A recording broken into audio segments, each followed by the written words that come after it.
अस्सलाम वालेकुम, मैं हूँ शाहजेब खानज़ादा। इमरान खान ने अब से कुछ देर पहले खिताब किया है और उस खिताब में जलसे में एक दफ़ा फिर अमरीकी साजिश का बार बार जिक्र किया है और जिक्र करते हुए ये कहा है कि अमरीकी साजिश के हवाले से मैंने जो लोग साजिश रोक सकते थे उन्हें बता दिया था और शौकत तरीन के ज़रिए भी पैगाम भिजवा दिया था, मगर कुछ नहीं हुआ। ये इमरान खान साहब ने आज एक दफ़ा फिर बात की है। वो पहले भी बार बार इल्ज़ाम लगाते रहे हैं, दोहराते रहे हैं। पाक फ़ौज की तरफ से भी कहा गया कि जो साजिश है उसके कोई सबूत नहीं मिले, अगर ऐसा होता तो कार्रवाई की जाती। मगर इमरान खान अब ये एक दफ़ा फिर कह रहे हैं कि मैंने जो साजिश रोक सकते थे उनको बता दिया था, शौकत तरीन के ज़रिए भी पैगाम भिजवा दिया था।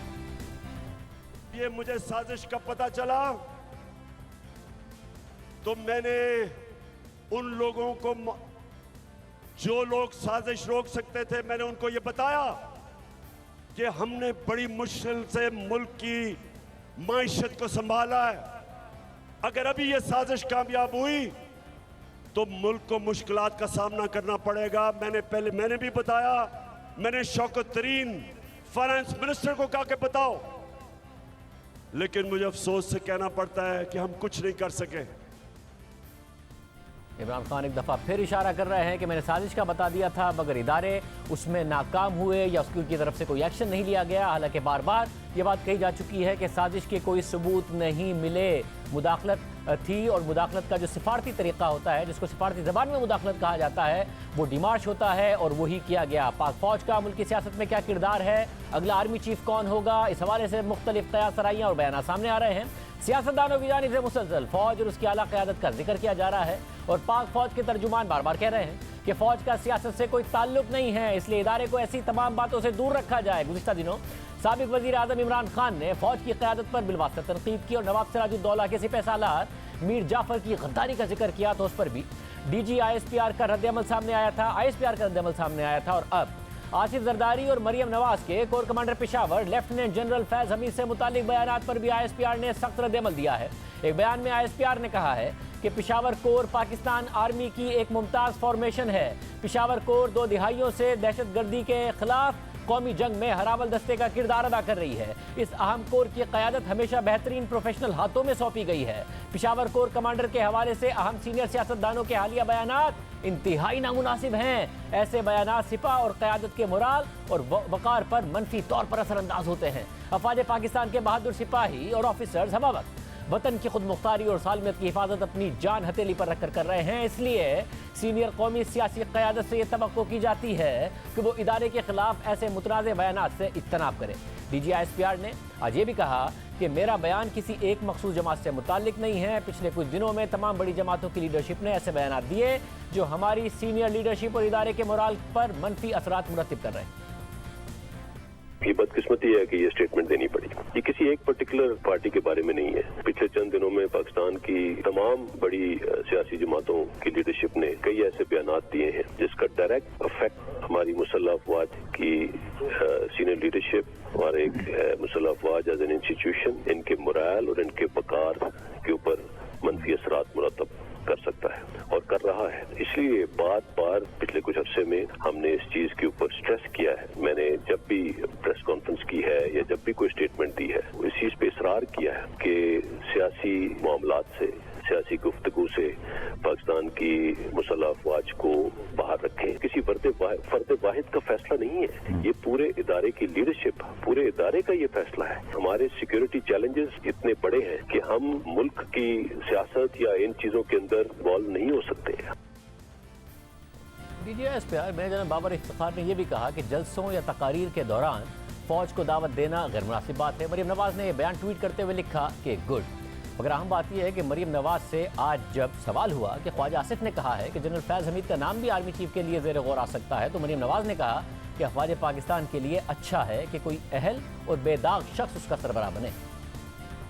वज़ीर दफ़ा ख्वाजा आसिफ ने एक इंटरव्यू में कहा है कि जनरल फैज़ हमीद का नाम भी आर्मी चीफ के लिए ज़ेर गौर आ सकता है, तो आप क्या कहेंगी? मैं इसके बारे में अब क्या कह सकती हूँ। पाकिस्तान की अफवाज का सरबराह एक ऐसे इंसान को होना चाहिए जो हर किस्म के तनकीद से शक्को शुबा से रेपुटेशन जो है उसकी वो फ्लॉलेस होनी चाहिए। 22 करोड़ के मुल्क के लिए भी अच्छा है और ये अफवाज पाकिस्तान के लिए भी अच्छा है कि कोई अहल शख्स, कोई ऐसा शख्स जिसके ऊपर कोई दाग ना हो वो अफवाज पाकिस्तान का सरबराह बने, ताकि अफवाज पाकिस्तान को लोग सलूट करें। गुज़िश्ता रोज़ साबिक सदर आसिफ अली जरदारी से भी जनरल फैज़ हमीद के बारे में सवाल किया गया था, तो उन्होंने क्या कहा सुनिए। फैज़ हमीद के मामले पर कहा था कि तहरीक इंसाफ की हुकूमत इसलिए बनाई है, क्या वो न्यूट्रल हो गए, उसको भी सलाम करने का दिल करता है या नहीं? फैज़ हमीद तो बेचारा खुदी लाइन है। इससे पहले 6 मई को फतेहजंग में जलसे से खिताब करते हुए मरियम नवाज ने कहा था कि इमरान खान खुद कहता है कि वो एक इंटेलिजेंस अफसर की पोस्टिंग नहीं चाहता था। वो अफसर इमरान खान की आंख और कान ही नहीं, उसका हाथ भी था जिससे वो मुखालफिन की गर्दन दबोचता था। इमरान खान जैसे ही बेफैज हुआ, उसकी हुकूमत धड़ाम से गिर गई।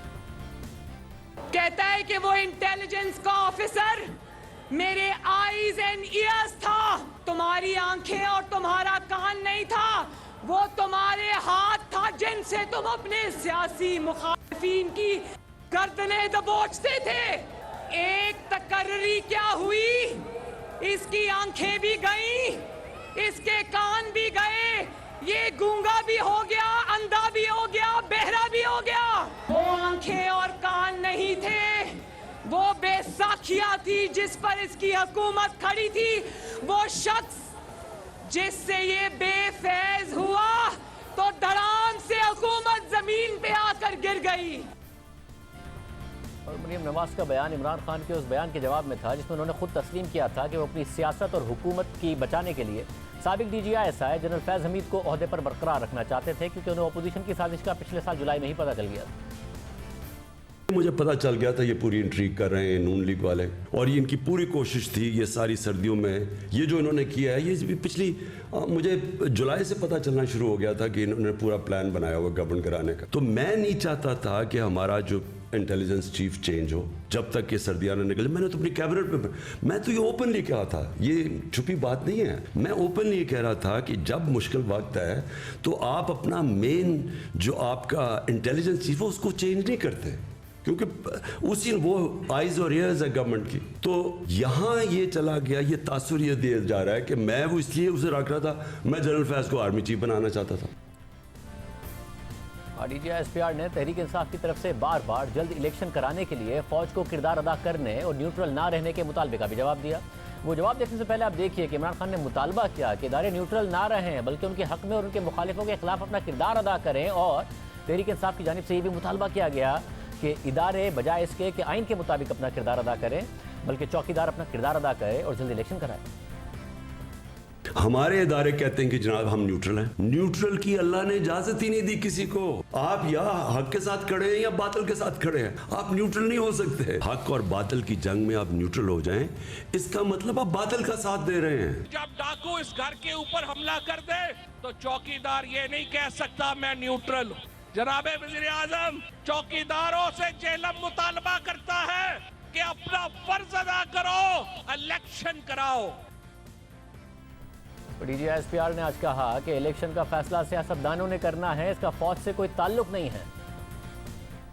ये जल्द इलेक्शंस का फैसला सियासतदानों ने करना है, फौज का इस चीज में कोई किरदार नहीं बनता। पाकिस्तान की सीनियर पॉलिटिकल लीडरशिप माशाल्लाह इतनी हैसियत है और इतने काबिल है कि वो आपस में बैठ के इस चीज के ऊपर बेहतर तरीके से बात कर सकते हैं। फौज का किरदार, जैसे मैंने कहा कि हमेशा कभी भी जब भी किसी सियासी मामले में फौज को बुलाया गया है या फौज ने मुदाखलत की है, वो हमेशा मुतनाज़ा हो गया है। इसीलिए फौज की लीडरशिप ने ये फैसला किया है कि हमने हत्तल बसा अपने आप को सियासी चीजों से दूर रखना है।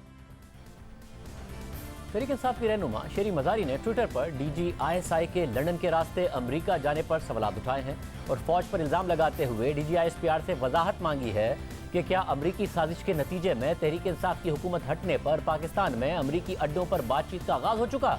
इस बारे में DGI SPR से दुनिया न्यूज़ पर सवाल हुआ तो उन्होंने कहा कि DGI के दौरे पस मंजर में होते रहते हैं, उनकी मालूमात उमूमन सामने नहीं लाई जाती हैं। इसके अलावा भी उन्होंने तफसीलात बताई। फ्रैंकली मैं DGISI की मूवमेंट और उनके जो दौरे होते हैं वो इस तरह के उनको ओपन नहीं रखा जाता। मुझे तो खासतौर पे उस बारे में कोई भी इतला नहीं। और अगर DGISI कहीं पे भी जाते हैं या किसी भी मुल्क का इंटेलिजेंस चीफ पाकिस्तान में आता है तो ये इंटेलिजेंस लेवल पे ये इस तरह के दौरे और इस तरह की मुलाकातें बैकग्राउंड में चलती रहती हैं, क्योंकि जिस तरह के सिक्योरिटी चैलेंजेस हमारे रीजन में चल रहे हैं उनका ताल्लुक बिलवास्ता या डायरेक्टली हमारे रीजन के साथ बनता है। उन तमाम ममालिक के इंटेलिजेंस चीफ के साथ हमारे इंटेलिजेंस एजेंसीज की मुलाकातें बिल्कुल रहती हैं और ये आपस में इंटेलिजेंस शेयरिंग भी होती है। DGISI इससे पहले अमेरिकी अड्डों से मुतालिक सवाल पर कह चुके हैं कि अमेरिका ने अड्डे मांगे नहीं। आउटगोइंग प्राइम मिनिस्टर बार बार ये ऐलान करते रहे हैं कि अमेरिका ने हमसे फौजी अड्डे मांगे, हम फौजी अड्डे नहीं देंगे, और एब्सोल्युटली नॉट का उन्होंने नारा भी लगाया था। क्या इस हवाले से वाकई ऐसी कुछ सिचुएशन थी कि अमेरिका ने फौजी अड्डे मांगे थे? देखिए, मेरे ख्याल में प्राइम मिनिस्टर साहब से एक इंटरव्यू में किसी ने ये पूछा था कि अगर आपसे ये मांगे जाएँ तो आप, उन्होंने कहा था कि एब्सोल्युटली नॉट, और अगर मांगे जाते अड्डे तो फौज का भी यही मौक़िफ़ होता। असल ये है कि उन्होंने मांगे भी नहीं, फौजी अड्डों का किसी लेवल पे मुतालबा भी नहीं किया गया, लेकिन जैसा प्राइम मिनिस्टर साहब ने कहा वही मौक़िफ़ फौज का भी होता।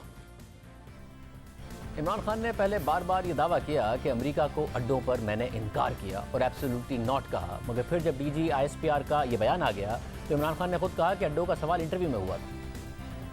जब मेरे से इंटरव्यू में पूछा कि आप अमेरिका को बेस देंगे यानी कि फिर से उनकी जंग में शरीक होंगे, तो तब मैंने कहा एब्सोल्युटली नॉट। एक तरफ ये बहस जारी है और दूसरी तरफ आम इंतखाबात कब होने हैं और मौजूदा हुकूमत की मुद्दत कितनी है, इस पर नून लीग के अंदर तकसीम वाज़ेह नजर आ रही है। इसके अलावा इत्तिहाद में भी तकसीम वाज़ेह नजर आ रही है। पीपल्स पार्टी का मौक़िफ़ लगता है और नून लीग के अंदर भी अलग अलग मौक़िफ़ है। वज़ीर आज़म शहबाज शरीफ अपनी काबीना के हमरा लंदन में नवाज शरीफ से मुशावरत में मसरूफ़ हैं। हुकूमत पाकिस्तान में कर रहे हैं मशवरे, जाके लंदन में नवाज शरीफ से कर रहे हैं। बड़े बड़े मुआशी फैसले ना होने से मुसलसल गैर यकीनी की सूरत हाल है। रुपया आज भी गिरा और डॉलर मजीद बढ़कर 191 रुपये 77 पैसे पर बंद हुआ। हमें स्टॉक मार्केट में भी गैर यकीनी की सूरत हाल नजर आती रही, ऊपर नीचे मार्केट होती रही। इस वक्त हुकूमत के अंदर तकसीम है। मरियम नवाज बार बार ये कह रही हैं कि फौरी इंतखाबात ही मुल्की मसाइल का हल है। आज मीडिया से बात करते हुए मरियम नवाज ने फिर कहा कि हमारी हुकूमत और इत्तेहादियों को देखना चाहिए कि इमरान खान के गुनाहों का टोकरा अपने सर पर नहीं उठाना चाहिए, उन्हें अवाम में जाकर जवाब देने दें कि उनकी कारकर्दगी क्या है।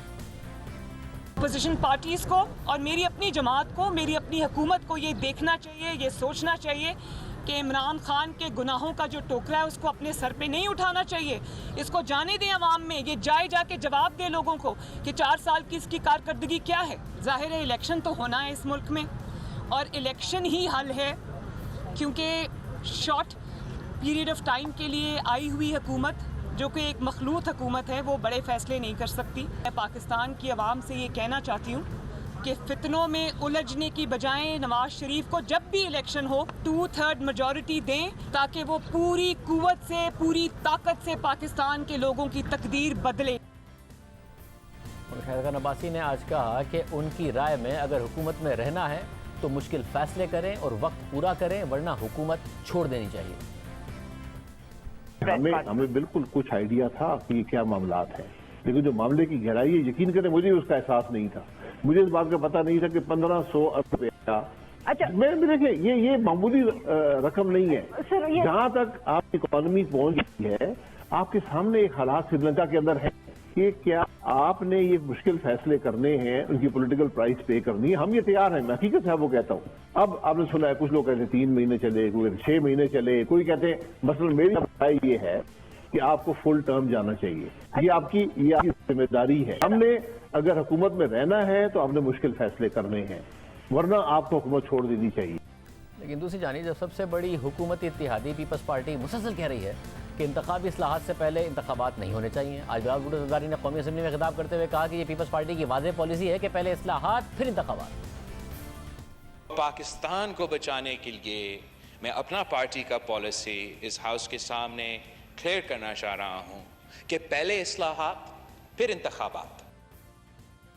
इससे पहले हमारे ही प्रोग्राम में बिलावल भुट्टो ज़रदारी कह चुके हैं कि मौजूदा हुकूमत का मैंडेट शॉर्ट टर्म फैसलों का होगा, बड़े फैसलों के लिए अवाम के पास ही जाना होगा। जैसे ही हम अपना इलेक्टोरल रिफॉर्म्स का सिलसिला मुकम्मल करें तो फिर हम नया और साफ और शफाफ इलेक्शंस की तरफ बढ़े। शॉर्ट टर्म रिफॉर्म्स जो हम अभी कर सकते हैं वो हम जरूर करें, मगर लॉन्ग टर्म मुश्किल फैसले लेने के लिए अवाम के पास जाना जरूरी होगा। और मेरा ख्याल ये है कि हम जितना जल्दी जा सकते उतना ही बेहतर।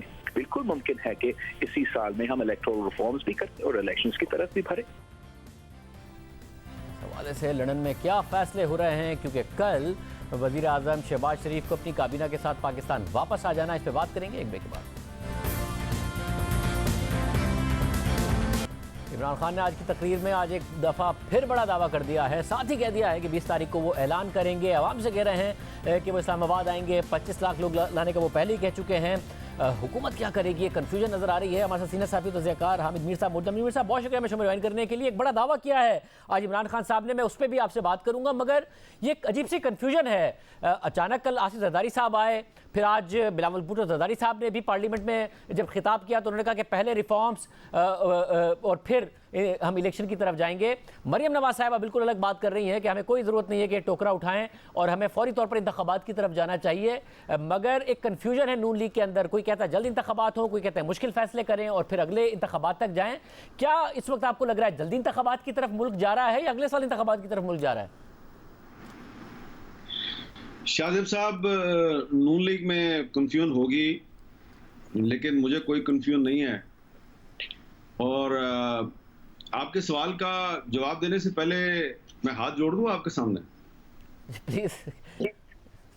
जवाब बात है कि हाथ जोड़ के गुजारिश कर रहा हूं कि शहबाज शरीफ साहब जो है वो कन्फ्यूजन दूर कर सकते हैं। वो बता दें कौम को कि उनको किसने कहा है कि फौरी तौर पे 15-20 दिन के अंदर असम्बलियां तोड़ें और इलेक्शन की डेट दे दें। अब वो लंदन जाके नवाज शरीफ साहब को बता रहे हैं ना, लेकिन प्राइम मिनिस्टर तो वो पाकिस्तान के हैं ना, तो पाकिस्तान के अवाम को बता दे। अब आप मुझसे पूछ रहे हैं कन्फ्यूजन क्यों है, मुझे तो कोई कन्फ्यूजन नहीं है। तो अब कन्फ्यूजन दूर करना पाकिस्तान के प्राइम मिनिस्टर का काम है, बता दें वो। अब अगर वो नहीं बता रहे तो भाई साहब मैं क्यों बताऊं? तो इसलिए हमसे ये बड़ी इंटरेस्टिंग, अगर किसी ने कहा है शहबाज शरीफ साहब को, तो फिर क्या शहबाज शरीफ साहब खुद नहीं चाह रहे हैं? क्योंकि नवाज शरीफ साहब की बातों से तो ऐसा लगता है, जो इसाक डार साहब भी बात कर रहे हैं कि वो भी चाहते हैं फौरी इलेक्शन हो। अब ज़ाहिर मरियम नवाज साहिबा कोई ऐसी बात नहीं करेंगी जो नवाज शरीफ साहब ना चाहते हो, वो भी कह रही है फौरी इलेक्शन हो। तो फिर क्या अगर किसी ने कहा है तो शहबाज शरीफ साहब थोड़ा रिलक्टेंट है? नहीं, शहबाज शरीफ साहब रिलक्टेंट नहीं है फौरी इलेक्शन के। तो मैं जाती तौर पे मैं भी चाह रहा हूँ कि पाकिस्तान में इलेक्शन हो जाए, और हर जमहूरियत पसंद आदमी कहता है कि इलेक्शन हो जाए। इसलिए मरियम नवाज शरीफ साहब भी कह रही है कि इलेक्शन हो जाए। लेकिन प्रॉब्लम क्या है? प्रॉब्लम यह है कि इलेक्शन कमीशन ऑफ पाकिस्तान कह रहा है कि भाई हम सितंबर अक्टूबर से पहले इलेक्शन करवा नहीं सकते, हम नई हल्काबंदियां कर रहे हैं। और आसिफ जरदारी साहब ने भी जो कल प्रेस कॉन्फ्रेंस किया तो उन्होंने यही कहा है ना कि हम पहले इस्लाहात करना चाह रहे हैं, इलेक्टोरल रिफॉर्म्स करना चाह रहे हैं, नैब का कानून बदलना चाह रहे हैं, कुछ इकोनॉमी को बेहतर करना चाह रहे हैं, उसके बाद 3-4 महीने में इलेक्शन हो जाएगा। तो इस वक्त जो तमाम इस हुकूमत के कोलिशन पार्टनर्स हैं वो 3-4 महीने के बाद इलेक्शन पे वो एग्री नजर आ रहे हैं। लेकिन कुछ लोग हैं वो शहबाज शरीफ साहब को कह रहे हैं कि नहीं, आप 15-20 दिन के अंदर अंदर यानी कि 20 मई तक आप इलेक्शन की डेट अनाउंस करें और आप जाएं और निगरान हुकूमत लेके आएं, और जो भी बाकी ये गन साफ करना है इमरान खान का ये निगरान हुकूमत करे। अब मसला यह है कि अब मैं बार बार एक ही बात कह रहा हूं ना कि शहबाज शरीफ साहब जो बात लंदन जाके नवाज शरीफ को बता रहे हैं वो पाकिस्तानी कौम को बताएं ना, तो बात क्लियर हो जाएगी। साहब क्या इस वक्त ये भी है कि शहबाज शरीफ साहब ये हिम्मत नहीं कर पा रहे हैं कि वो मुश्किल फैसले कर लें कि जिसकी वजह से IMF का प्रोग्राम बहाल हो जाए, क्योंकि उसके बगैर तो खुदा न ख्वास्ता कहीं मुल्क दिवालिया की तरफ ना चला जाए। कीमतें बढ़ाने को वो तैयार नहीं है, अगर हो गए तो फिर वो ये नहीं चाहते कि फौरी इंतखाबात हो, वो चाहते हैं कि फिर हम अपना टर्म पूरा करें। देखें, जहां तक मेरी जाती इंफॉर्मेशन है ना, तो शहबाज शरीफ साहब ने हुकूमत में आने के फौरन बाद ये जो मामलात हैं इनको एड्रेस करने के लिए उन्होंने अपने मुख्तलिफ जो साथी थे उनको टास्क दे दिए। कुछ उनको डिले हो गया, कुछ ताखीर हो गई काबीना की तश्कील में, लेकिन जैसे ही काबीना बन गई तो उन्होंने अपने कुछ मिनिस्टर्स को टास्क दे दिए। वो मिनिस्टर्स जो है उन्होंने टास्क शुरू कर दिए। आपने देखा कि मिफ्ता इस्माइल साहब फौरन वाशिंगटन चले गए, उन्होंने IMF से मुज़ाकरात शुरू कर दिए। उसके बाद शहबाज शरीफ साहब जो हैं वो सऊदी अरब चले गए, उन्होंने सऊदी गवर्नमेंट के साथ मुज़ाकरात किए, फिर वापस आए। अब इस वक्त पिछले 3-4 दिन से कुछ मिनिस्टर्स जो हैं जो कि नहीं गए लंदन, उनका ताल्लुक मुस्लिम लीग नून से है, वो यहाँ पे बैठे होमवर्क कर रहे हैं। तो शहबाज शरीफ साहब जो है वो दोनों काम कर रहे हैं। एक तरफ तो उन्होंने अपने कुछ साथियों को इस काम पे लगाया हुआ है कि हमने फौरी तौर पे कुछ ऐलानात कर रहे हैं और आवाम को रिलीफ देनी है, लेकिन दूसरी तरफ जो उनको कहा गया कि भाई बेहतर ये होगा कि आप ये काम ना करें, इंटरिम गवर्नमेंट करे ये काम, तो उस पे बात करने के लिए वो नवाज शरीफ साहब के पास चले गए हैं। लेकिन मसला ये है ना कि शहबाज शरीफ साहब ने ये बात जो है वो अपने साथियों को भी समझा दिया, और जो लोग उनको कह रहे हैं कि भाई आप ये फौरी तौर पे कोई असम्बलियां तोड़ के इलेक्शन डेट का ऐलान करें, उनको भी समझा दिया है कि ये कोई इतनी आसानी से नहीं हुआ, ये जो हुकूमत की तब्दीली हो गई है और इसमें बहुत से स्टेक होल्डर्स हैं, इसमें कोलिशन पार्टनर्स हैं। अब पीपल्स पार्टी जो है वो उसने ये लीड ली और उसने पहले पीडीएम छोड़ दी थी इस मसले पे कि पीपल्स पार्टी कह रही थी हमने असम्बलियों से इस्तीफे नहीं देने, हमने तहरीकियत में एतमाद के जरिए तब्दीली लेके आनी है। फिर जब इस पे मुस्लिम लीग नून राजी हो गई तो फिर मुस्लिम लीग नून ने पीपल्स पार्टी से कहा कि अब हुकूमत के इत्तेहादियों को तोड़ना आपका काम है, तो वो पीपल्स पार्टी ने करके दे दिया। अब पीपल्स पार्टी ये कह रही है कि हमने जब ये काम कर दिया है तो आपने हमारे साथ एग्रीमेंट किया था कि पहले रिफॉर्म्स होंगी उसके बाद इलेक्शन होगा। तो अब इस पे मुस्लिम लीग नून कह रही है कि बिल्कुल हम तैयार हैं, लेकिन कुछ प्रॉब्लम्स आ गए हैं तो उनको भी रिजॉल्व करना है। तो मुझे लग ये रहा है कि जैसा कि कल जरदारी साहब ने क्लियर कर दिया, आज बिलावल साहब ने क्लियर कर दिया है, तो नवाज शरीफ साहब भी काफी हद तक क्लियर हैं, उनके साथियों की अक्सरियत जो है वो भी क्लियर है। तो ये मुझे नहीं लगता कि ये जो एक तरफ से प्यार से बात की जा रही है शहबाज शरीफ साहब से कि भाई आप 10-15 दिन के अंदर इलेक्शन की डेट दे दें, और दूसरी तरफ पीटीआई जो है वो थ्रेट कर रही है कि 20 मई तक करो वरना हम ये कर देंगे वो कर देंगे। तो इस तरह मेरा ख्याल है पाकिस्तान की सियासत में ऐसा होगा नहीं, और लगता यही है कि ये पहले रिफॉर्म्स और फिर इलेक्शन वाला मामला होगा, और इमरान खान को आखिरकार कुछ अनाउंसमेंट करनी पड़ेगी, और शहबाज शरीफ साहब को ये जो है कड़वा घूंट है ये भी पीना पड़ेगा। उनको कुछ फैसले भी करने हैं, इकोनॉमिक फ्रंट पे भी करने हैं, पॉलिटिकल फ्रंट पे भी करने हैं, और दूसरी तरफ इमरान खान साहब जो हैं उनको भी अपना जोरे बाजू आजमाना है, तो हुकूमत को भी आजमाना है। तो देखें फिर जीता कौन है। बहुत शुक्रिया सीनियर साहब ज़िक्र हामिद मीर साहब की गुफ्तगू आपने सुनी। आज इमरान खान साहब ने तकरीर में एक और मसला उठा दिया है, और वो ये कि FIA पर दबाव है कि जो केसेस हैं शहबाज शरीफ साहब के ख़िलाफ़ या फिर हमजा शहबाज के ख़िलाफ़ उन्हें वापस लिया जाए। इस वक्त मुल्क के वज़ीर आज़म शहबाज शरीफ लंदन में है, अहम सियासी और मुआशी मामलात पर नवाज शरीफ के साथ मुशावरत में मसरूफ़ हैं। एक तरफ उन पर सख्त सियासी और मुआशी फ़ैसले करने का दबाव है, तो दूसरी तरफ इमरान खान हुकूमत में उनके खिलाफ बनने वाले FIA केस का जो मामला है वो उनका पीछा कर रहा है।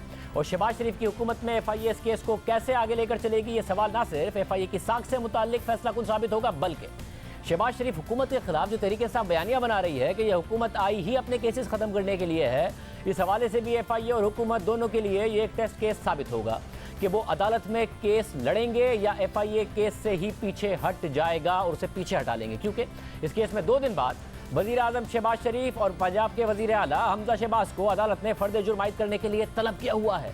इस केस में शहबाज शरीफ और हमजा शहबाज पर 16 अरब रुपए की मुबैना मनी लॉन्ड्रिंग का इल्ज़ाम है, और इस केस से मुताल्लिक जो हाल ही में पेशरफ सामने आई है उसने मुल्क में एक नई बहस छेड़ दी है। आज ये खबरें सामने आई कि शहबाज शरीफ और हमजा शहबाज के खिलाफ मनी लॉन्ड्रिंग केस ख़त्म कर दिया गया है, प्रोसिक्यूटर्स पीछे हट गए हैं, और इस खबर पर मुख्तलिफ तबसरे होते रहे। इस हवाले से हमने जामे तहकीकात की और मुख्तलिफ फरीक़ैन का बराह रास्त मौक़िफ़ मालूम किया। मौजूदा DG FIA से लेकर साबिक DG FIA से बात की, प्रोसिक्यूटर से लेकर तहकीकाती अफसर से रब्ता किया गया और मुख्तलिफ हक़ाइक़ हासिल किए गए। वो हक़ाइक़ क्या हैं, इससे पहले आपके सामने इस केस का हम पस मंज़र रख देते हैं और फिर हक़ाइक़ आपके सामने रखेंगे। प्रोसिक्यूटर की जिस दरख्वास्त की वजह से क़यास आराइयाँ की गई वो दरख्वास्त आज की नहीं है बल्कि 1 महीना पहले की है। 9 अप्रैल को जब साबिक वज़ीर आज़म के खिलाफ तहरीक अदम एतमाद पर वोटिंग होनी थी और इमरान खान ही उस वक्त वज़ीर आज़म थे, उसी दिन FIA के डायरेक्टर डॉक्टर रिजवान, जिनका हाल ही में दिल का दौरा पड़ने से इंतकाल हो गया है और जो शहबाज शरीफ और हमजा शहबाज के केस में मरकजी तफ्तीशकार थे, उन्होंने FIA को छुट्टियों की दरख्वास्त दे दी और फिर वो छुट्टियों पर चले भी गए। और फिर 11 अप्रैल को जब शहबाज शरीफ को वज़ीर आज़म के लिए एतमाद का वोट लेना था तो उसी दिन ही FIA के प्रोसिक्यूटर सिकंदर जुल्करनैन को भी अदालत में पेश होना था, क्योंकि उस दिन शहबाज शरीफ और हमजा शहबाज पर फर्द जुर्म आयद होनी थी। मगर पेश होने के बजाय FIA के वकील सिकंदर जुल्करनैन ने अदालत में दरख्वास्त जमा कराई कि DG FIA ने केस के तहकीकाती अफसर के जरिए मुझे बताया है कि मैं इस केस में पेश ना हूँ, क्योंकि जो मुल्जिमान हैं यानी शहबाज शरीफ और हमजा शहबाज वो वज़ीर आज़म और वज़ीर आला पंजाब मुंतखब होने जा रहे हैं, तो हो सकता है कि मुतालिका हल्के मुल्जिमान को प्रोसिक्यूट करने में दिलचस्पी नहीं रखते। सिकंदर जुल्करनैन ने अपनी दरख्वास्त में मजीद लिखा कि मुझे शहबाज शरीफ, हमजा शहबाज और दीगर के खिलाफ स्पेशल प्रोसिक्यूटर के तौर पर नोटिफाई किया गया था, तो ये ज़रूरी है कि इस मामले को अदालत के इल्म में लाया जाए, इसलिए इंसाफ के मफाद में इस दरख्वास्त को रिकॉर्ड पर रखना ज़रूरी है। और फिर अदालत ने इस हवाले से अपना तहरीरी हुक्मनामा 11 अप्रैल को ही जारी किया और इस दरख्वास्त को अपने रिकॉर्ड का हिस्सा बना लिया। यानी स्पेशल प्रोसिक्यूटर ने उस वक्त के DGFIA सनाउल्लाह अब्बासी पर इल्ज़ाम लगाया कि उन्होंने तहकीकाती अफसर के जरिए पैगाम दिया कि वो इस केस में पेश ना हो। आज ये दरख्वास्त मंजर-ए-आम पर आने के बाद हमने साबिक DGFIA सनाउल्लाह अब्बासी से इस हवाले से रब्ता किया और पूछा कि क्या आपने इस किस्म के अहकामात दिए हैं, तो उन्होंने फ़ोन काट दिया और फिर बाद में उनसे मुसलसल रब्ता करने की कोशिश की गई तो उन्होंने फ़ोन ही नहीं उठाया और फिर उन्हें तहरीरी तौर पर प्रोग्राम में आने की दावत दी गई, मगर उन्होंने हमारी दावत का भी कोई जवाब नहीं दिया। जिसके बाद मौजूदा DGFIA राय ताहिर, जिन्हें 20 अप्रैल को सनाउल्लाह अब्बासी की जगह FIA का नया DG तैनात किया गया है, हमने उनसे रब्ता किया और सवाल किया कि परसों शहबाज शरीफ और हमजा शहबाज पर फर्द जुर्म आयद होनी है, तो क्या आपने स्पेशल प्रोसिक्यूटर को मना कर दिया है कि वो इस हवाले से पेश ना हो? तो उन्होंने वजाहत करते हुए इस बात की नफ़ी की कि ऐसे कोई अहकाम जारी नहीं किए गए और प्रोसिक्यूटर ने 11 अप्रैल को जब पेश ना होने से मुतालिक दरख्वास्त दी थी तो उस वक्त DGFIA मैं नहीं था, सनाउल्लाह अब्बासी थे। केस ख़त्म करने से मुतालिक गलत खबर चलाई गई है, केस को वापस नहीं लिया गया। फिर हमने सवाल किया कि मौजूदा प्रोसिक्यूटर सिकंदर जुल्करनैन क्या अब भी इस केस के प्रोसिक्यूटर हैं? तो उन्होंने जवाब दिया कि हाँ, वो अब भी इस केस के प्रोसिक्यूटर हैं और जो पेश ना होने से मुतालिक दरख्वास्त प्रोसिक्यूटर ने अदालत में दी थी वो उनकी ज़ाती राय थी और केस अब भी अदालत में ज़ेर इल्तवा है। जिसके बाद बाकायदा इस हवाले से FIA ने एक प्रेस रिलीज जारी की और मौक़िफ़ इख्तियार किया कि प्रोसिक्यूटर बदलना एक रूटीन का मामला है और माजी की हुकूमत ने भी इस केस में प्रोसिक्यूटर बदले हैं। इस हवाले से गलत खबरें ना फैलाई जाएँ। FIA कानूनी तौर पर गलत खबरें फैलाने वालों के खिलाफ कार्रवाई कर सकता है। जिसके बाद हमने बाकायदा इस केस के प्रोसिक्यूटर, जिनका खत आज मंजर-ए-आम पर आया, जिनकी दरख्वास्त आज मंजर-ए-आम पर आई, यानी प्रोसिक्यूटर सिकंदर जुल्करनैन, जिन्हें फरवरी में नोटिफाई किया गया था और जिनकी दरख्वास्त मंजर-ए-आम पर आई है, उनसे रब्ता किया और पूछा कि आपने ये दरख्वास्त क्यों दी? तो उन्होंने जवाब दिया कि मुझे उस वक्त के DGFIA सनाउल्लाह अब्बासी की तरफ से कहा गया था कि केस में पेश ना हो, इसलिए मैंने दरख्वास्त दी। तो हमने उनसे सवाल किया कि क्या अब भी आप प्रोसिक्यूटर हैं? तो उन्होंने कहा कि अब तक वजारत कानून ने मुझे डीनोटिफाई नहीं किया, मैं हूँ, और उन्होंने इस हवाले से वजारत कानून को ख़त भी लिखा है। उन्होंने ये भी बताया कि आगे क्या करना है। फिर हमने उनसे सवाल किया कि आप परसों अदालत में FIA की तरफ से पेश होंगे? तो उन्होंने जवाब दिया कि अगर उनसे कहा जाएगा तो वो पेश होंगे। फिर हमने सवाल किया कि क्या साबिक DGFIA ने तहरीरी तौर पर अदालत में पेश ना होने का आपको कहा था? तो उसका उन्होंने ये जवाब दिया कि केस के तहकीकाती अफसर के जरिए ज़बानी तौर पर उन्हें बताया गया था।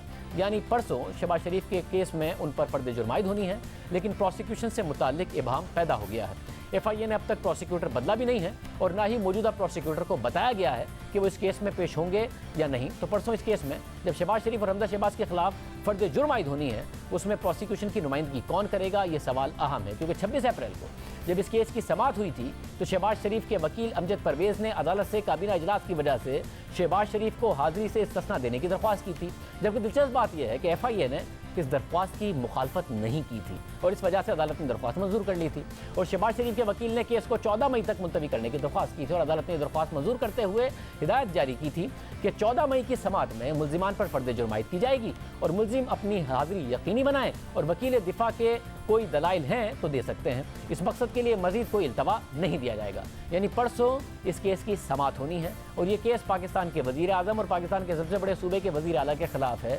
तो इक़्तिदार मिलने के बाद वो इदारों पर दबाव डालकर केस ख़त्म करने के बजाय मेरिट पर केस लड़कर खुद को बेगुनाह साबित करने की कोशिश करें, क्योंकि गुज़िश्ता 4 सालों में नून लीग ये दावा करती रही है कि इमरान खान हुकूमत ने इदारों को इस्तेमाल करके केसेस बनाए, तो अब उन्हें अदालतों से मेरिट पर इन केसेस का फैसला आने देना चाहिए। क्योंकि आज भी साबिक वज़ीर-ए-आज़म इमरान खान ने FIA के केस का हवाला दिया और इल्ज़ाम लगाया कि FIA केस से पीछे हट रही है। यानी अगर ये केसेस दबाव से ख़त्म होते हैं तो इमरान खान के बयानी को तक़वियत मिलेगी। जबकि यही सवाल हमने हमजा शहबाज के सामने वज़ीर आला पंजाब मुंतखब होने के फौरी बाद भी रखा था।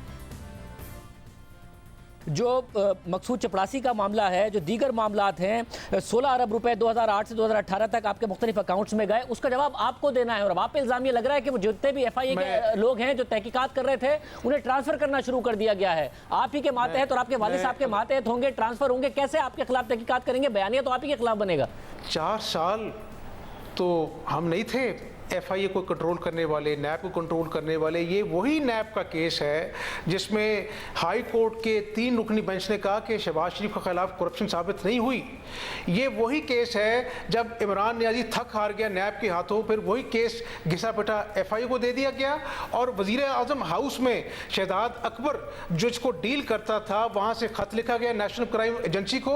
तो ये वही चरबा है जिसको 3 एजेंसियों के हाथों अपना जो इस्तेमाल किया गया कि किसी तरह शहबाज शरीफ के खिलाफ कोई करप्शन साबित हो जाए। हम बड़े खताकार लोग हैं, लेकिन आज अल्लाह का फजल है कि 4 साल के बदतरीन इंतकाम के बावजूद ये 1 पाई की करप्शन साबित नहीं कर सका। और ये वही केस है जिसकी अपना जो है वो रिकॉर्ड नेशनल क्राइम एजेंसी को दिया गया।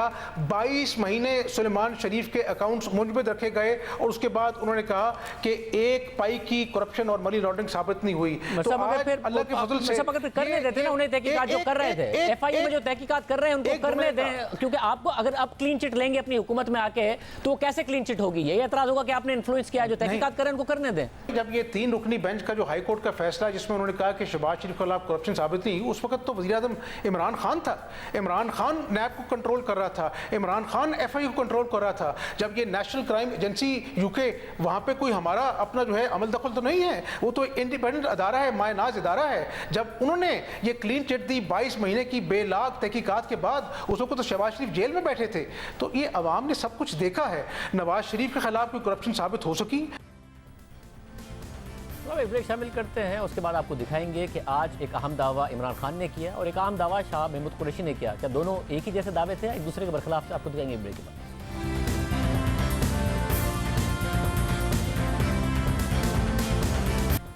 इस वक्त मुल्क की मईशत इंतहाई मुश्किल में है और इस हुकूमत ने मुश्किल और बड़े फैसले करने हैं, फौरी करने हैं, जिसकी ताखीर से मुल्क दिवालिया हो सकता है। मगर इमरान खान साहब का मुसलसल दावा है कि जब वो आए उस वक्त उन्हें मुल्क दिवालिया मिला था, मगर उन्होंने मईशत को पैरों पर खड़ा कर दिया।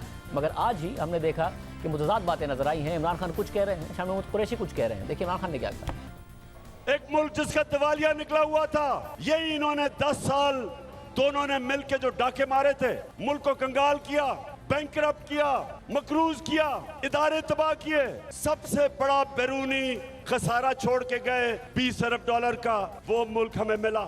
और मुझे आज फख्र ये है कि सब मुश्किलों के बावजूद हमने अपने मुल्क को खड़ा किया। मगर इसी जलसे में शाह महमूद कुरैशी साहब ने इमरान खान साहब से थोड़ी देर पहले ये बताया कि मुल्क का असल में दिवालिया निकला हुआ है और हुकूमत की कोई सिमत नहीं है, इसलिए फौरी इलेक्शन कराएं। इंतखाबात और फौरी इंतखाबात, क्योंकि मुल्क दिवालिया होने के करीब है। हुकूमत और पाक हुकूमत के पास कोई सिमत नहीं है। और हुकूमत जाते ही 13 अप्रैल को, एक माह पहले, खुद शौकत अली साहब ने कहा कि जब ये हुकूमत में इनके पास कोई प्लान नहीं था। सबसे बड़ी नाकामी जो हमारी है वो ये है कि हमने बेसिकली जो है जो हमारी जो प्लानिंग थी, जब आए थे हमारे पास कोई प्लान ही नहीं था।